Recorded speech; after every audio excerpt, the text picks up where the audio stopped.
Hi, everyone, and thank you for joining me today on this August 22nd for the daily reflection of the gospel. Today's gospel comes from Matthew chapter 22, verses 1 through 14. Jesus has been talking in parables a lot lately. And so he says, Jesus again in reply spoke to the chief priests and the elders of the people in parables, saying, "The kingdom of heaven may be likened to a king who gave a wedding feast for his son.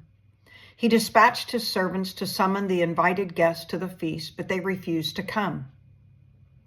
A second time he sent other servants, saying, 'Tell those invited, behold, I have prepared my banquet, my calves and fattened cattle are killed, and everything is ready.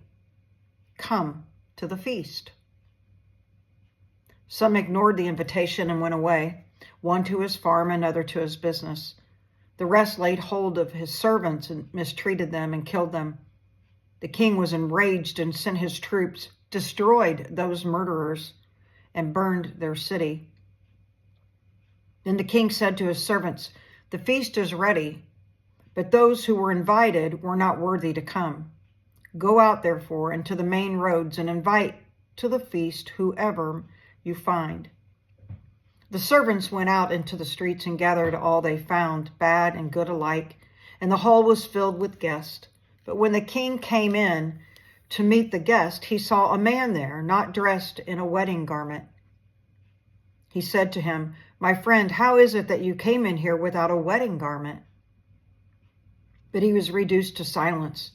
And then the king said to his attendants, 'Bind his hands and feet and cast him into the darkness outside, where there will be wailing and grinding of teeth. Many are invited, but few are chosen.'"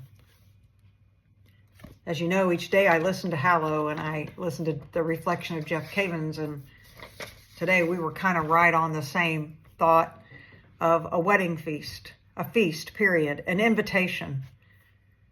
So, you get an invitation to something. I just received an invitation this week from one of my closest friends, and I'm going, of course.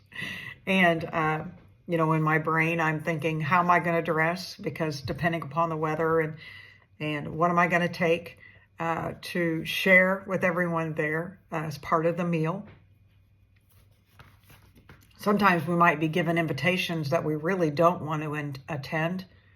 But what we need to do, no matter whether we want to go or we do go, we need to respond, right? We have to RSVP. That's just out being curious, or that's just being courteous. And then as I'm contemplating on this, and every week we're invited to the feast. Every week we're invited to the banquet, the Holy Eucharist. And I got to thinking about, how do we present ourselves when we go to that feast? How do I present myself? When am I dressed? Am I wearing the proper clothing?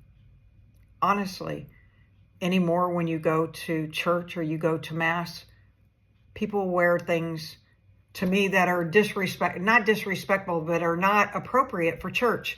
And people will say, "But Mary Rose, it has nothing to do with the clothing." I disagree with that.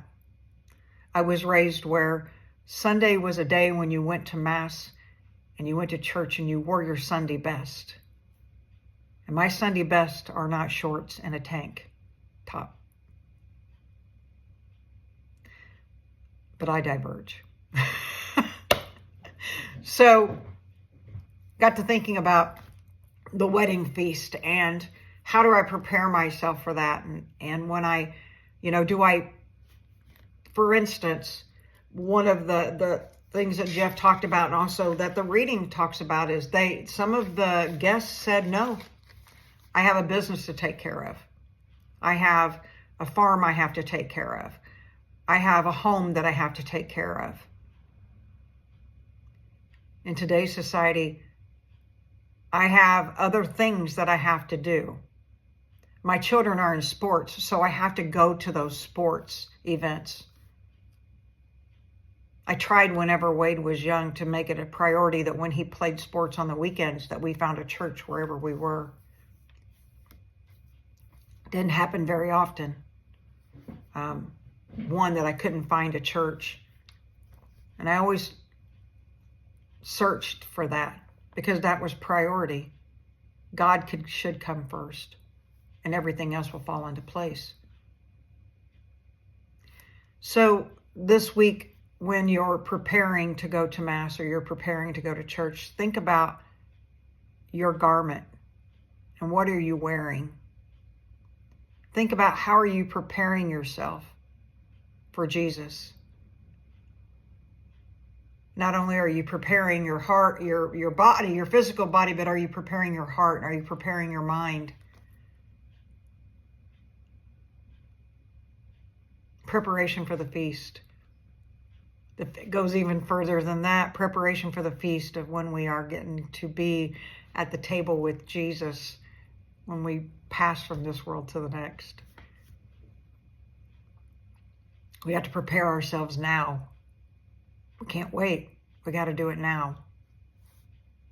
Because what's going to happen when we're not prepared and we meet him face to face and he says, you're not wearing the right garment. You're not prepared. I don't want that conversation. No. I want to be prepared to meet Jesus. I want to be prepared to meet Jesus when I die. I want to be prepared to meet Jesus every single time I go to Mass. Not just on Sundays, but every time I go to Mass. All right, today, go out and prepare and give him Jesus.